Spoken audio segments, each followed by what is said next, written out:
the 2nd of November 1977, Noumea, New Caledonia, and the crews are gathering for the start of the 11th UTA Caledonian Safari. 2,500 kilometers of bone-jolting, nerve-chilling excitement, around, across, over and back through this French Pacific island.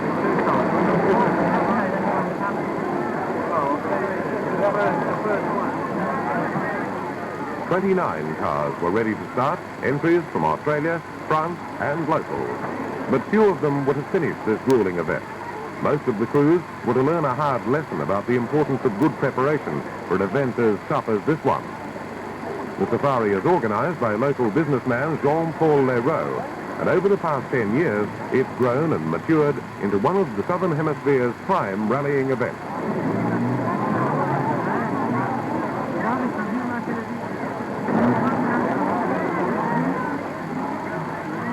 Starting order is determined by a 6-kilometer prologue, the coveted number 1 spot going to the fastest car up the mountain. And with dust promising to be a major hazard, all were anxious to be up front for the start.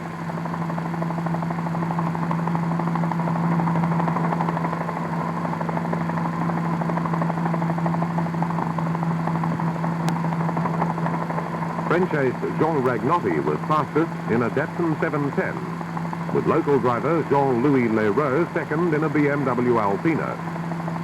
Australian champion Ross Dunkerton took number 3 in his Datsun 710.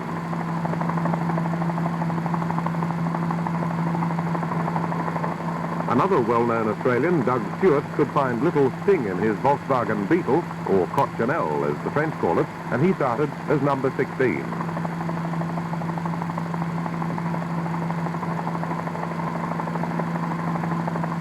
The prologue, or Rivière des Pirogues, to use its local name, provides an excellent opportunity for spectators to get a close look at the cars, really travelling.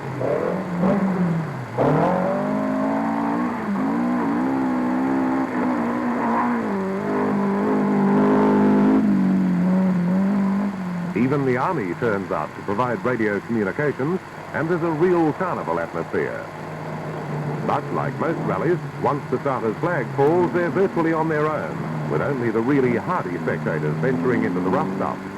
But you'll find the law wherever you go. The New Caledonian police cooperate fully with the rally organisers and work hard at keeping the spectators off the route and under reasonable control.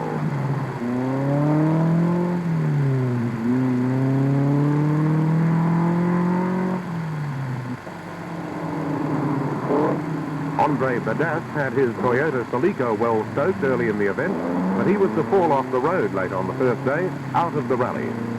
You can guess that it's certainly no fun falling off the road in these conditions.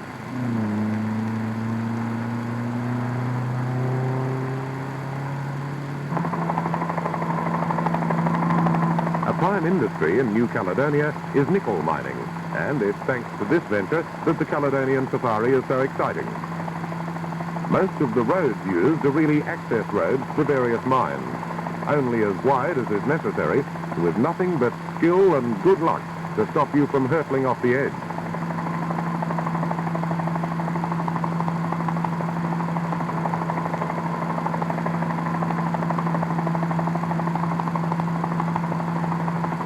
The few towns on the island are scattered along the coastline, so the interior is virtually open go for the ralliers. A comfortable feeling on such uncomfortable roads. By the time the cars reached the start of Special Stage 6, Ragnotti and 8 others had withdrawn. Ross Dunkerton had a commanding lead. Bidas was second in the Celica, with Patrick Gratian in a Lancer third. So it was something of a surprise when a local Persio arrived first at control.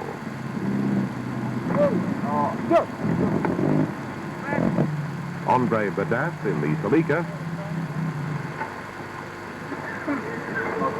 and Ross Dunkerton in the Datsun 710 were not amused to find the Persio waiting for them. He'd obviously been exceeding the allowed speeds for the transport section, and heavy penalties were in store. But it still meant that the Persio led the way into this tough mountain stage, leaving Dunkerton plenty of dust to contend with.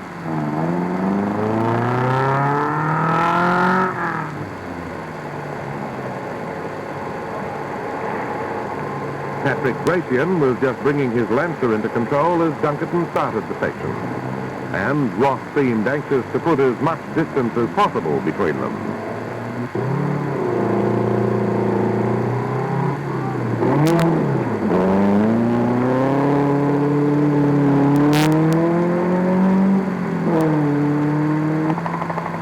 The island of New Caledonia is about 480 kilometers long by 60 kilometers wide, with lots of mountains along the center. The total UTA Caledonian safari covers the whole island, crossing back and forth through the ranges. It's really a rallyist dream.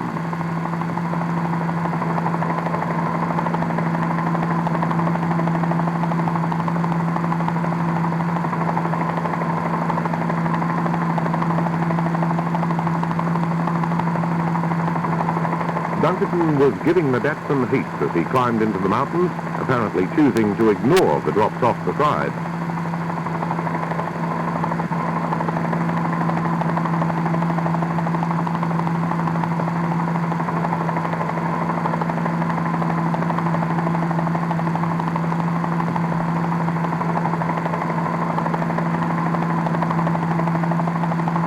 His navigator, Jeff Beaumont, was fresh from a win in the Total Oil Southern Cross in Australia when he navigated for the Flying Finn Rano Altonen. And the car they were pushing so hard was the same Datsun that Bob Watson had driven into third place in the cross. Dunkerton and Beaumont had teamed to win the Australian Rally Championship in 1977, and this entry in the safari was part of their prize, donated by Total Oil Australia and UTA French Airlines.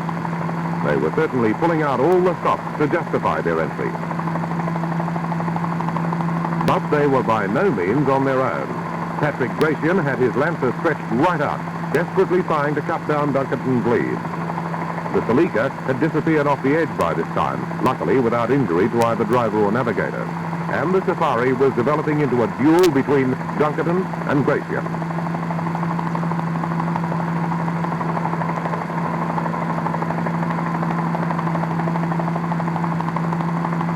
The local driver was ably assisted by Australian navigator Brian Hope, who'd leapt in as a last-minute replacement when Gratian's chosen navigator was proved colourblind. Hope had actually gone to Noumea to help prepare local cars and joined as navigator only 9 hours before the start. With his obvious navigation skills and Patrick Gratian's excellent local knowledge, the combination was giving Dunkerton and Beaumont plenty of competition.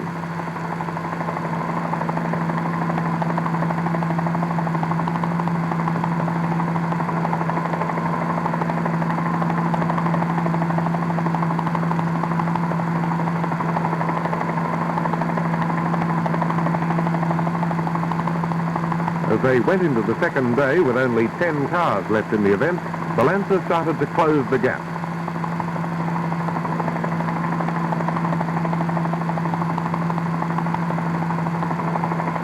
When Dunkerton's Datsun sank into a bog, costing the Australian some 30 minutes, Gratian poured on the pressure.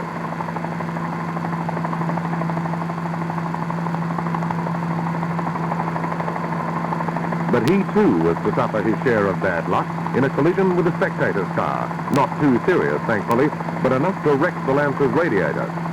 By the time Brian Hope had swapped the radiator from the spectator's car, Dunkerton had reopened his lead and had the total UTA Caledonian safari in the bag.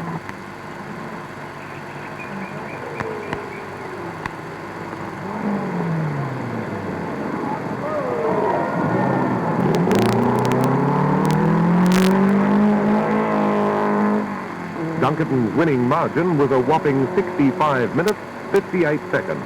He'd been unaware of Gratian's problems and just kept pouring it on right to the finish.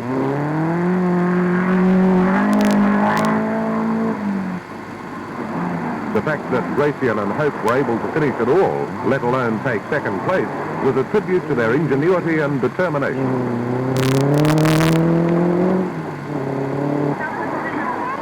Brian Hope was certainly happy as they brought the Lancer home. They'd run second to one of Australia's best and most experienced rallyists and had given the Australian champion a good run for his money. Brian had really earned a cold beer. And for Ross Dunkerton and his wife Roseanne, champagne and the traditional winner's reward.